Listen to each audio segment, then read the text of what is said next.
Je m'appelle Samy Engrammeur et en fait, voilà, il y a une œuvre qui est maintenant déposée au FRAC Centre, alors au FRAC Val-de-Loire. Et cette œuvre s'intitule Bikini Kill. Et Bikini Kill, c'est un hommage en fait à un groupe de punk des années 90, et notamment un hommage à Kathleen Hanna, qui en fait était très active aussi pour la cause, on va dire, féministe, mais dans le milieu du rock et dans le milieu du punk rock. Et en fait, elle a aussi beaucoup contribué finalement à, avec d'autres groupes comme Bratmobile, L7, etc., à rendre plus populaire en fait le féminisme. Et après, on a eu, voilà, alors c'était les Riot Girls à l'époque, enfin les Riot Girls. Ça a donné ce mouvement de girl power avec les Spicy Girls et puis maintenant ce qu'on appelle le pop féminisme. Hein.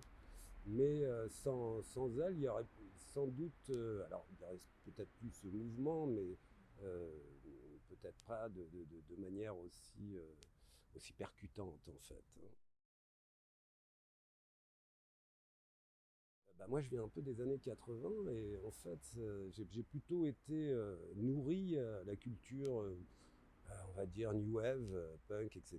Donc, Cocteau Twins, Joy Division, Dead Can Dance, etc., etc. En fait, le fait de m'intéresser, on va dire, à l'art de manière générale, l'art moderne, etc., c'est passé en fait par des pochettes de disques. Et donc, par exemple, par Bauhaus, le groupe Bauhaus, hein, dans les années 80. Et sur une des pochettes de disques, il y a le logo, en fait, du Bauhaus et de l'école, en fait, de cette fameuse école des années 20-30, école d'art et de design. Donc, la culture passait aussi par les pochettes de disques.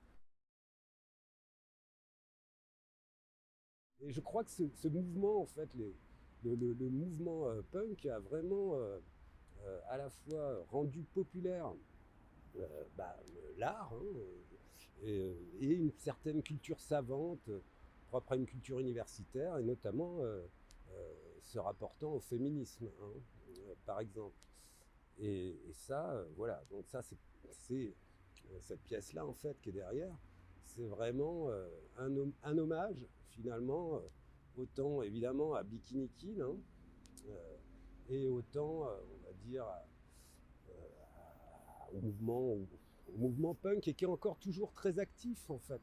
Et c'est ça qui est intéressant. Alors, il y a encore beaucoup d'énergie et finalement, il y a encore cette espèce de côté un peu déjanté, mais aussi justement cet aspect, cette culture a amené aussi ce côté dégenré aussi, hein, apporter aussi cette question-là, où la question de la place de l'homme et de la femme est totalement remise en question.